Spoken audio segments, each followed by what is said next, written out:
Assalamualaikum warahmatullahi wabarakatuh. Perkenalkan kami dari kelompok 2 Praktikum Handsboard yang beranggotakan 7 orang. Yoga Prabowo, Nur Hidayat, Nugi Fatwa, Indah, Safarudin, Dea Kristi, Nunung Rita Yuna.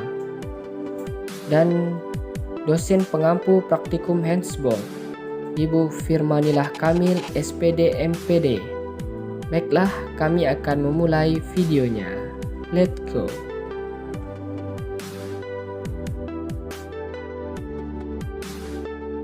Handsboring adalah kegiatan pengeboran secara manual menggunakan tangan dalam pengambilan sampel tanah. Handsboard test bertujuan untuk memperoleh keterangan tentang struktur tanah secara visual dari lapisan tanah yang nantinya dijadikan pondasi suatu bangunan. Handsboard test atau tes bor tangan dilakukan untuk memperoleh keterangan tentang tanah, baik jenisnya, sifat maupun keadaan tanah tersebut. Tes bor tangan dilakukan menggunakan berbagai jenis bor pada ujung bawah serangkaian stang bor. Pada bagian atasnya berupa stang untuk memutar bentuk T yang berguna untuk memutar stang bor.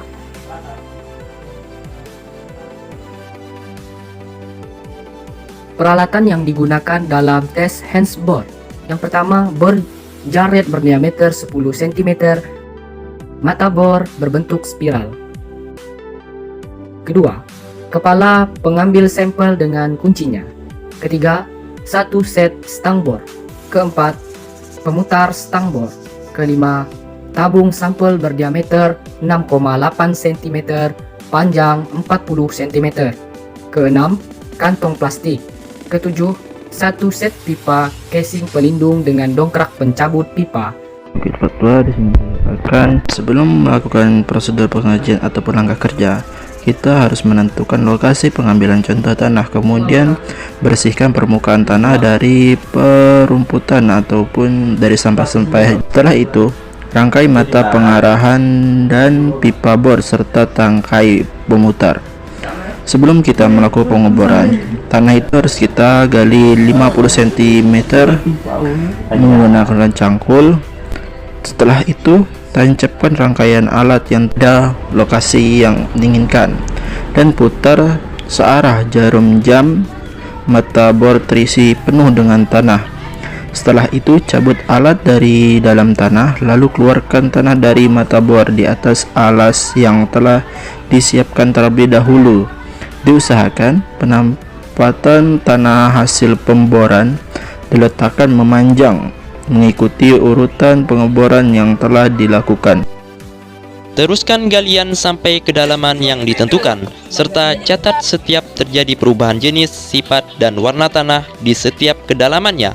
Perlu juga diperhatikan, jika pemboran telah mencapai muka air tanah, maka catat kedalamannya. Perlu juga diperhatikan, jika pemboran telah mencapai muka air tanah, maka catat kedalamannya. Hasil galian diletakkan memanjang di atas tanah untuk mengetahui perubahan warna dan jenis tanah, dan ambil kadar air hasil pada setiap kedalaman 50 cm. Nih, saya akan menjelaskan tentang hasil kegiatan praktikum. Pertama-tama izinkan saya memperkenalkan diri. Saya Dea Kristi dengan NIM 406202156. Selanjutnya saya akan menjelaskan sampel 1 yang terdiri dari 4 kelompok. Yang pertama, kelompok 1 dengan panjang sampel 34 cm yang terdiri dari topsoil 4 cm, agregat kehitaman dan bertekstur kasar 11 cm, dan pasir 19 cm. Kelompok 2 dengan panjang 32 cm yang terdiri dari pasir 32 cm.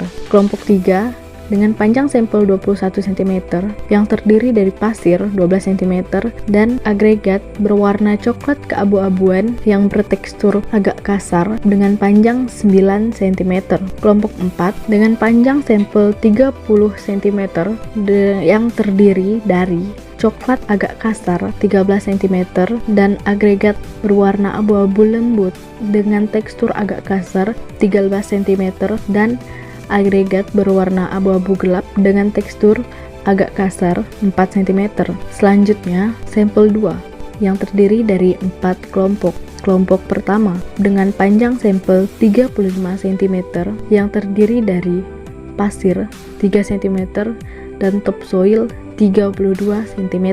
Dan selanjutnya kelompok 2 dengan panjang sampel 31 cm yang terdiri dari pasir 2 cm dan agregat berwarna coklat bertekstur kasar 18 cm dan coklat tua bertekstur agak kasar dengan panjang 11 cm.